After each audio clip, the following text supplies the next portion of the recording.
Ponía la mano en la estufa caliente, metía los dedos en el enchufe, los metía en las alcantarillas, ahí me caía. Hola, soy Nazar, tengo 29 años y síndrome de Tourette. Mi papá hacía un poco de pirotecnia. Yo incendié la casa con pirotecnia, jugaba con bengalas y pasaba de un cuarto a otro y le prendí fuego a la cortina. Después de eso cayó en una caja con petardos y todo empezó a arder. Tuvo un fuerte estrés nervioso, estaba solo y encerrado en casa.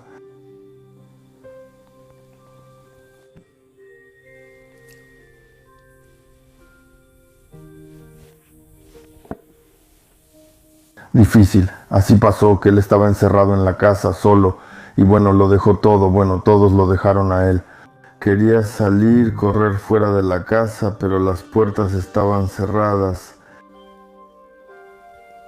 La casa no se quemó, pero me asusté. Y después de eso, pues empezaron más tics, como que empecé a mover el hombro derecho, luego el izquierdo, uno tras otro. ¿Te salieron más tics o ya los tenías? Algunos dicen que ya los tenía antes y otros, o sea, yo no lo entiendo bien. Incluso mi mamá preguntó, mi papá, ellos dicen que yo, como que me movía un poco, pero no era muy notorio. Después del incendio simplemente todo cambió de inmediato. Comencé a moverme así, más en serio. ¿Los doctores decían que solo era un tic nervioso y se quitaría con la edad? Pues sí, los doctores empezaron a recetar diferentes medicamentos, diferentes métodos de tratamiento y con el tiempo todo iba peor y peor. Empezaron a aparecer tics vocales como sonidos con la voz, repeticiones, groserías. Había como 2000 groserías diferentes, tal vez diferentes hábitos. Me agachaba, golpeaba el piso con el pie y al lavar platos apretaba un vaso para ver si se rompía. O sea, tenía hábitos que eran imposibles de explicar. Ponía la mano en la estufa caliente, metía los dedos en el enchufe cuando era niño. No es que me interesara, simplemente sentía la necesidad, la enfermedad. La enfermedad te obligaba a hacer cosas que no querías. Por las enfermedades y por los huecos en la tapa de la alcantarilla, me caía ahí por la vista. Simplemente iba caminando y me caía, o sea, así me quedaba ahí. ¿Y tu vista se dañó porque tenías la costumbre de estarte haciendo algo en el ojo todo el tiempo? Me estaba tocando el ojo derecho todo el tiempo y algo ahí se rompió cuando presioné y después de eso mi vista empeoró. Y también pasaba que a veces ni siquiera dormía por un par de días, 2 o 3 días ahí. Dormía una hora, media hora. ¿Todo era por los tics tan fuertes que tenías? Sí, no es solo un simple movimiento y ya. Es como si algo se fusionara aquí y algo estuviera dentro de ti, simplemente controlándote. Haces cosas que no deberías, por ejemplo, si te dicen que sostengas algo y que no lo derrames, tú lo haces a propósito para derramarlo. O sea, la enfermedad te obliga a hacer cosas que no quieres. Siempre tenía problemas en la escuela por la enfermedad, era muy frecuente. ¿Te peleabas en la escuela por eso? Sí, todo el tiempo no me deja estudiar en la escuela, es una enfermedad. Aquí el niño no solo no quiere estudiar, le resulta difícil en general simplemente sentarse. Yo miraba el reloj cada 5 minutos, a veces pasaba que simplemente salía, ni siquiera le preguntaba a nadie, simplemente salía y ya. Ya veo, ya estoy sudando de tanto que tengo que contenerme todo el tiempo. Toda la vida te contienes, toda la vida vives como si estuvieras conectado a la corriente. Alguien te controla. Salía de casa para ir a la escuela a estudiar, pero no llegaba a la escuela. Y cuando llegaba a la escuela, los maestros se reunían y mostraban que solo tenía ausencias. Que no estaba en la escuela, resulta que andaba faltando en algún lado, no podía, pero nadie lo entendía y trataba de sentarse en la última fila. Se burlaban de él por ser diferente y cuando lo molestaban mucho, llegaba a pelear día por medio. Y yo trataba de entenderlo porque ya de alguna manera me había involucrado en su enfermedad y entendía lo que era eso. Y también desde el lado masculino trataba de apoyarlo. Iba a la escuela, pero rara vez llegaba. Casi siempre me quedaba en casa, con amigos, o simplemente hacía ejercicio en las barras detrás de la escuela. Era difícil estar en clase y hablar tanto con chicas como con amigos.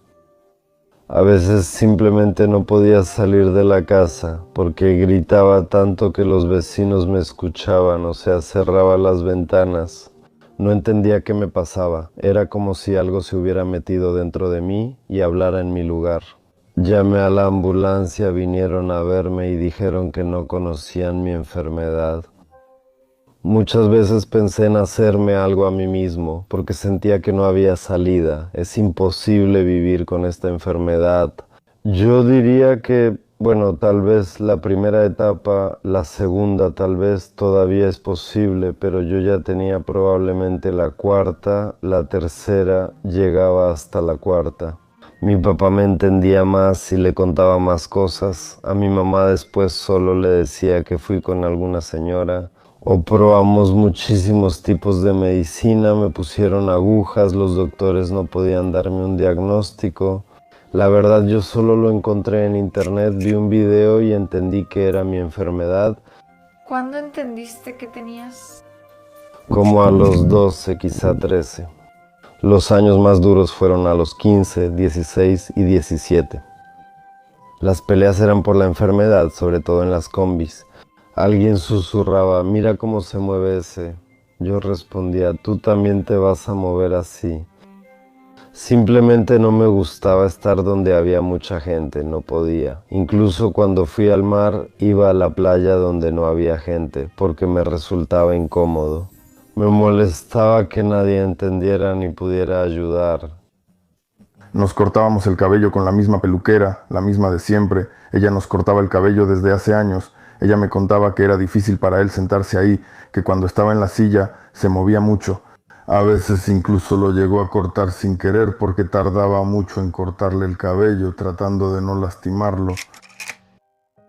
¿Fuiste tú quien decidió ir a clases de boxeo o fue tu papá quien te mandó? Quería ir al boxeo y le pedí a mi papá que me inscribiera. En Europa obtuve tercer lugar y gané 5 veces el campeonato de Ucrania. ¿Eres 5 veces campeón de Ucrania en boxeo? 3 veces en kickboxing, una vez en boxeo y una vez en press de banca, en powerlifting. La enfermedad me afectaba y a veces perdía peleas. Por ser inquieto recibía más golpes, me volvía más agresivo, me movía más y seguían los golpes. ¿Con qué frecuencia usabas tus habilidades de boxeo cuando alguien te molestaba? Sí, seguido todo el tiempo. Pasaba que en la escuela era casi todos los días. El primer diagnóstico donde ya los doctores me lo dieron fue en Leópolis, o sea, lo encontré en internet y luego el diagnóstico se confirmó en Leópolis, después en Kiev. Me introdujeron un electrodo en la cabeza, luego con ese electrodo me quitaron la bola pálida, como se dice en ucraniano, y sacaron el electrodo. Puede surgir en cualquier momento en la bola derecha del cerebro. O sea, no es un hecho que no se pueda hacer esa operación, bueno, que no será necesario hacerla en algún momento. ¿La cicatriz que tienes en la cabeza es exactamente el lugar donde te pusieron el electrodo? Sí, eso fue lo más agradable, que cuando desperté después de la operación, desperté y no vi la enfermedad en mí, todo cambió.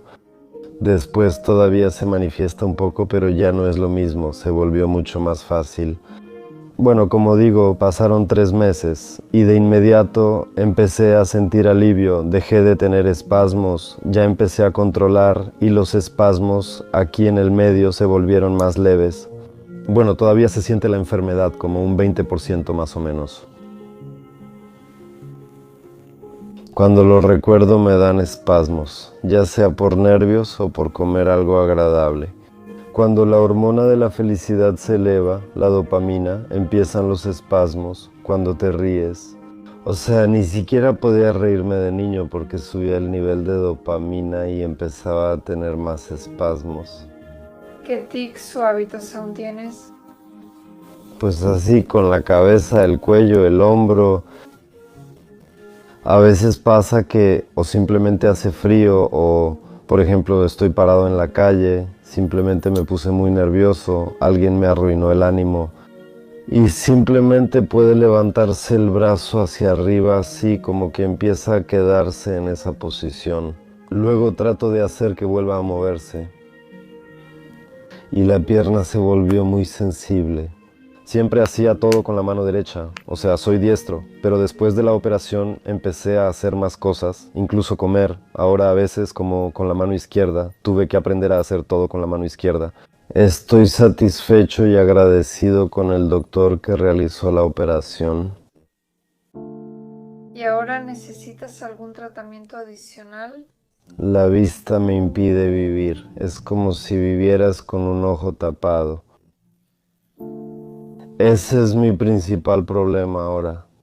O sea, ya llevo 12 años sin ver con el ojo derecho, tal vez incluso más. Tengo que cambiar el cristalino, no sé cuánto cuesta, costaba como 50 o 60 mil. Me dice que no trabaje en ningún lado, en un trabajo normal y estable, que no me case. Él dice, no quiero complicarle la vida a nadie ni la mía.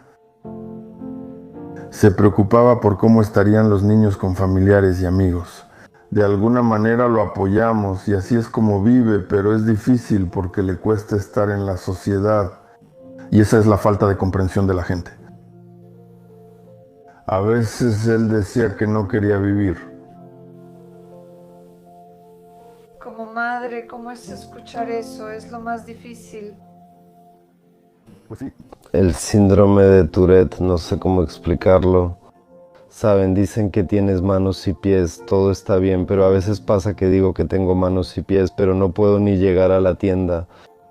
O sea, ni siquiera quiero ver a la gente porque pienso que voy a tener tics, que no voy a poder decir nada, que no voy a aguantar otra vez y que otra vez todo va a terminar en una pelea. No estoy seguro de que no regrese. Si tengo mucho estrés, podría volver.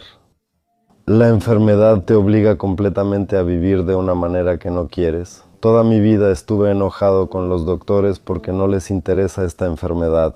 Creo que más personas deberían conocer esta enfermedad. No me gustaría que regresara, sería horrible.